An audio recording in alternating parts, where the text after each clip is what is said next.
भगवान विष्णु की निंद एक साधारण निंद नहीं है, बल्कि एक गहरा रहस्य है जिसे योग निद्रा कहा जाता है, जिसका मतलब है योग की वह अवस्था जब कोई जागता हुआ भी सोता है। लेकिन क्या आप जानते हैं कि विष्णु भगवान हर साल 4 महीनों तक पाताल लोक में निद्रासन में क्यों चले जाते हैं? कौन था ऐसा शक्तिशाली राजा जिसके साथ भगवान विष्णु को पाताल लोक में रहना पड़ा? या फिर वह दुष्ट राक्षस था जिसे विष्णु ने अपनी योग निद्रा के लिए चुना? यह कहानी आपको हैरान कर देगी। हिंदू धर्म के अनुसार सृष्टि के कई चक्र होते हैं, जैसे निर्माण, पालन और संहार। भगवान विष्णु, जो पालन के देवता हैं, हर साल 4 महीने पाताल लोक में क्यों चले जाते हैं? इस पर 2 कथाएं प्रचलित हैं। पहली कथा भगवान विष्णु के वामन अवतार से जुड़ी है। वामन अवतार हिंदू धर्म ग्रंथों के अनुसार भगवान विष्णु के 10 अवतारों में से 5वें अवतार हैं, जो भाद्रपद के शुक्ल पक्ष की द्वादशी को अवतरित हुए। वामन अवतार को लेकर श्रीमद् भागवत गीता में एक कथा काफी प्रचलित है। इस कथा के अनुसार एक बार देवताओं और दैत्यों के बीच एक भीषण युद्ध हुआ। इस युद्ध में दैत्य पराजित हुए और जीवित दैत्य मृत दैत्यों को लेकर पश्चिमी दिशा की ओर चले गए। दैत्यराज बलिंद्र के वज्र से मृत्यु को प्राप्त हो गए। तब दैत्यराज के गुरु ने अपनी मृत संजीवनी विद्या से दैत्यराज बलि को जीवित कर दिया। साथ ही अन्य दैत्यों को भी जीवित और स्वस्थ कर दिया। इसके बाद गुरु शुक्राचार्य ने राजा बलि के लिए एक यज्ञ का आयोजन किया और अग्नि से एक दिव्य बाण और कवच प्राप्त किया। दिव्य बाण की प्राप्ति के बाद राजा बलि फिर से स्वर्ग लोक पर आक्रमण करने के लिए चल दिए। असुर सेना को आते हुए देखकर इंद्रदेव समझ गए कि इस बार देवता असुरों का सामना नहीं कर पाएंगे। ऐसे में देवराज इंद्र सभी देवताओं के साथ स्वर्ग छोड़कर चले गए। परिणाम स्वरूप स्वर्ग पर राजा बलि का अधिकार स्थापित हो गया और दैत्य गुरु शुक्राचार्य ने राजा बलि के स्थायी राज्य के लिए अश्वमेध यज्ञ का आयोजन करवाया। देवताओं को यह भय था कि अगर बलि का यज्ञ सफल हो गया तो वे कभी स्वर्ग वापस नहीं पा सकेंगे। इस चिंताजनक स्थिति में सभी देवी देवता भगवान विष्णु की शरण में गए और उनसे सहायता की प्रार्थना की। इंद्रदेव ने अपनी पीड़ा बताते हुए कहा, राजा बलि के अश्वमेध यज्ञ के पूरा होने से स्वर्ग पर दैत्यों का स्थायी राज्य हो जाएगा। देवताओं को परेशान देखकर भगवान विष्णु ने सहायता का आश्वासन दिया और कहा, मैं वामन रूप में देवराज इंद्र की माता अदिति के गर्भ से जन्म लूंगा।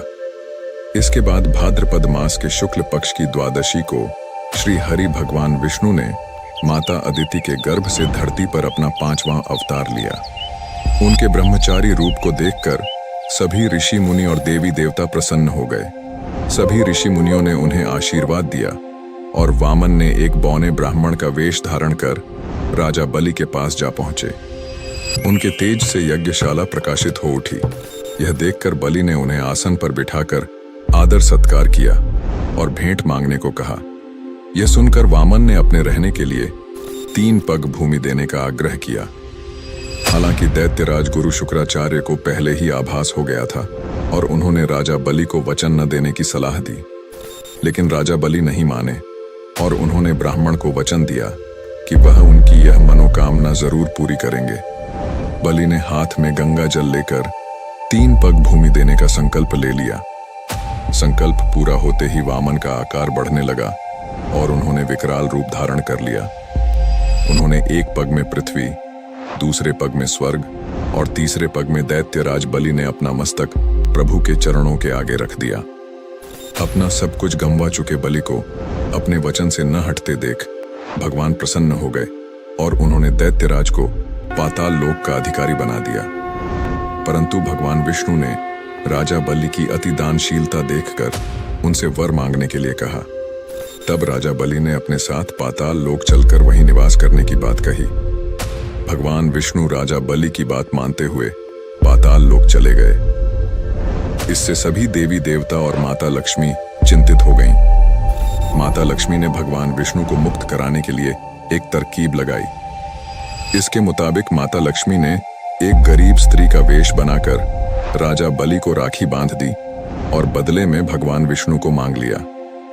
इस प्रकार माता लक्ष्मी ने भगवान विष्णु को मुक्त कर लिया। परंतु भगवान विष्णु अपने भक्त को निराश नहीं करते, इसलिए आषाढ़ मास के शुक्ल पक्ष की एकादशी से कार्तिक मास की एकादशी तक पाताल लोक में निवास करने का वचन दिया। यही कारण है कि चातुर्मास में भगवान विष्णु पाताल लोक में निद्रासन में चले जाते हैं। दूसरी कथा के अनुसार भगवान विष्णु ने शंखचूड़ नामक शक्तिशाली राक्षस के साथ कई वर्षों तक युद्ध किया। यह युद्ध आषाढ़ शुक्ल पक्ष की एकादशी को समाप्त हुआ और भगवान विष्णु ने शंखचूड़ का संहार किया। युद्ध के बाद भगवान विष्णु अत्यंत थक गए और एक विश्राम करना चाहते थे, इसलिए उन्होंने सृष्टि की जिम्मेदारी भगवान शिव को सौंप दी और पाताल लोक में विश्राम के लिए चले गए।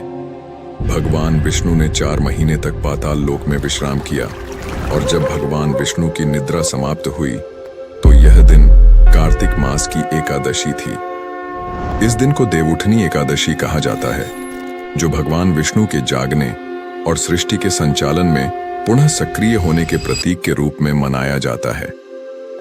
देवउठनी एकादशी को धार्मिक रूप से अत्यंत महत्वपूर्ण माना जाता है।